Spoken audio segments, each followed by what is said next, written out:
The American Heart Association is setting the record straight in the long-running debate over the healthiest fats. A recent New York Times study found that 72% of Americans think coconut oil is healthy, but guess what? You'd be wrong. Only 37% of nutritionists agree with that. The Heart Association says replacing saturated fats found in coconut oil or butter with vegetable oils like corn or peanut oil can lower cardiovascular disease by about 30%. That's about the same amount as a cholesterol-lowering statin drug. Our Dr. Narula is a cardiologist at Northwell Health, and she joins us at the table.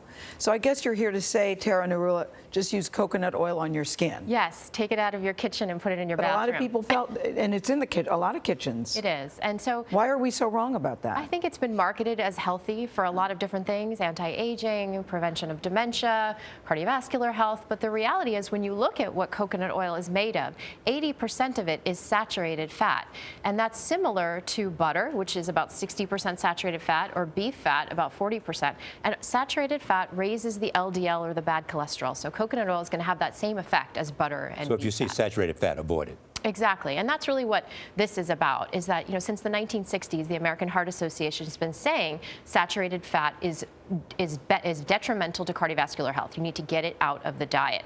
And really, there's been a lot of controversy in the public eye, in the media, in the press about whether saturated fat is really bad or not. It's confusing for a lot of people. People don't even know what polyunsaturated, monounsaturated, saturated is, and now you throw into that this question of, well, maybe saturated is okay. So the American Heart Association is now coming out very strongly and very clearly with this statement and saying that saturated fat increases cardiovascular risk, and that you need to look at what you're replacing it with when you take it out of the diet. So if you replace it with polyunsaturated fat, which is things like corn oil, safflower oil, peanut oil, soybean oil, you can lower your risk of cardiovascular disease by up to 30%. This is similar to statins or cholesterol-lowering medications.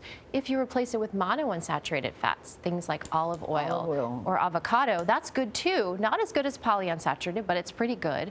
And if you replace it with carbohydrates, but refined grains or sugars, you're not going to see much effect. However, if you replace it with whole grains or healthier carbs, there might be some benefit. Avocado is still good here, right? Avocado is still good, yeah. So and olive too, Jeff. Yes. So fat is not fat, and I think it's very confusing for people. They think that they're all the same, but there really are these big differences, and you have to read the labels and you have to look at what you're using. So how much saturated fat is okay to consume? Because don't you need some of it? So fat is healthy. You do need some fat in your diet.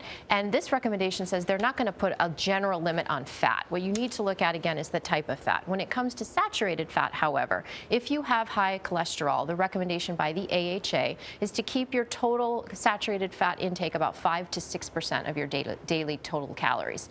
If you are someone who has no elevated cholesterol, then you can keep it to less than 10% of your total daily intake. Narula, thank you very much.